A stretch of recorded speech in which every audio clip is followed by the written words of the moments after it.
Did you know 1 in 100 people in the United States have dissociative identity disorder? It's more common than you might think. Today I'll be explaining and bringing awareness to a complex and widely misunderstood psychological disorder. So, what is DID? It's one of 6 known dissociative disorders that causes a lapse in memory, consciousness, awareness, and it makes up 0.01% to 1% of the population. It was formerly called multiple personality disorder, but it didn't describe it properly because it's not characterized only by having multiple personalities. And it didn't have the most bright discovery story. It wasn't properly named until 1994, and over the years, psychologists misinterpreted what the symptoms were. In the 1500s, it was thought to be possession, and it was treated by priests giving exorcisms to the patients. In the 1800s, psychologists believed that people with dissociative identity disorder had 2 minds that coexisted. Psychiatry specialist Arnold Lieber from New York says that in the 1880s it was called hysteroepilepsy because it had characteristics of hysteria and epilepsy. And in the 1900s it was mislabeled as schizophrenia.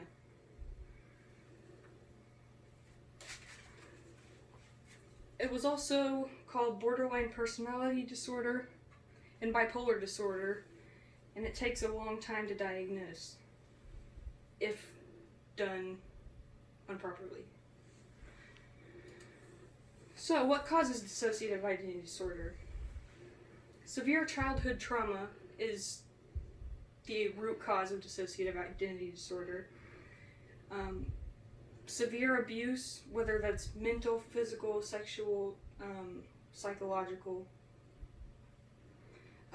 Severe accidents, so car accidents, parents dying, natural disaster, and war are also root causes of dissociative identity disorder. Traumatic accidents.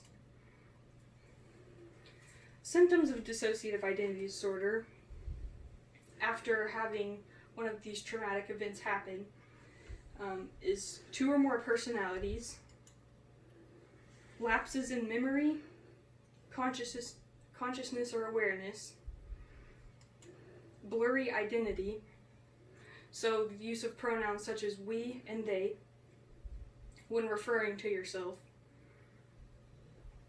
Flashbacks or amnesia is very common because of the traumatic event that happened, so it depends on the case. Some have flashbacks, some have a total loss of what happened to them. They won't even remember the traumatic event that happened when they were a child because of the personalities that they develop trying to repress the memory. So, diagnosis for dissociative identity disorder. There's no lab test that you can take to have this diagnosed. So you can't have your blood drawn, you can't have a urine test or anything. It's a psychological disorder. They use a method called the Dissociative Experiences Scale, or the DES, to measure dissociative experiences. And it gives you a score that you can take to your psychologist to see where you rank. According to the National Alliance for Mental Illnesses, people with dissociative identity disorder spend up to 7 years in mental health care before they get a proper diagnosis because it mirrors so many other psychological disorders.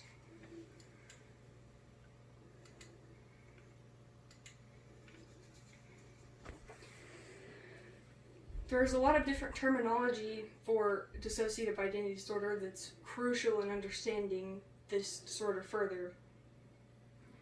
People with dissociative identity disorder have what's called a system, and it's every personality inside of the host.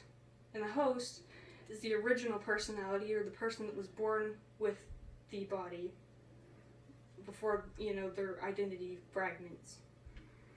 Alters are the different personalities inside of a system that live inside of a host. And fronting is when a personality gains control of the body.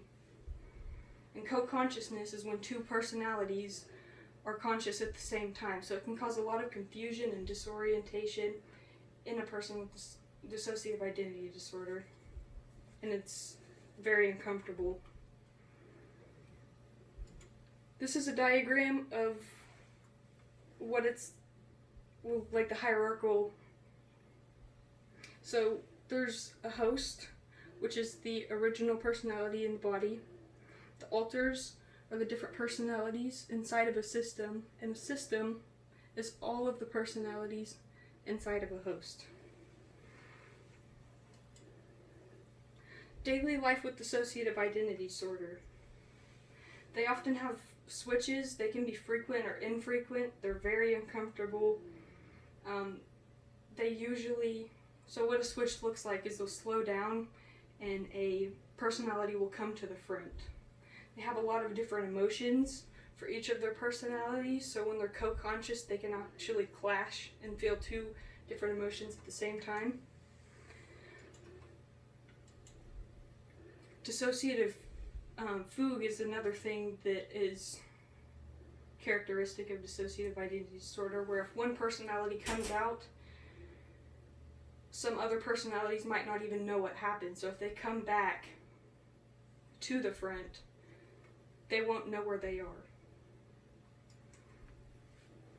Anxiety is another common trait.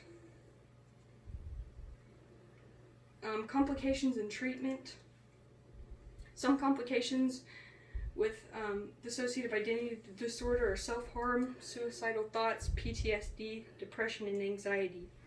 And a publication from PubMed.gov says 72% of people with dissociative identity disorder attempt suicide. To support someone with dissociative identity disorder, you can learn what you can about the disorder so that you're not uneducated about what they're dealing with. You stay calm during their switches, because if you don't, it can make things a lot worse, because they are traumatized, and that's what caused the identities to fragment. And do not trigger them into having a switch by bringing up trauma that happened to them. In conclusion, dissociative identity disorder is a very complex disorder that is characterized by two or more personalities, and it causes a lapse in memory and identity. If we educate ourselves on what it is and what is harmful to people with dissociative identity disorder, we can come closer to a cure and at least better representation for the community. Thank you.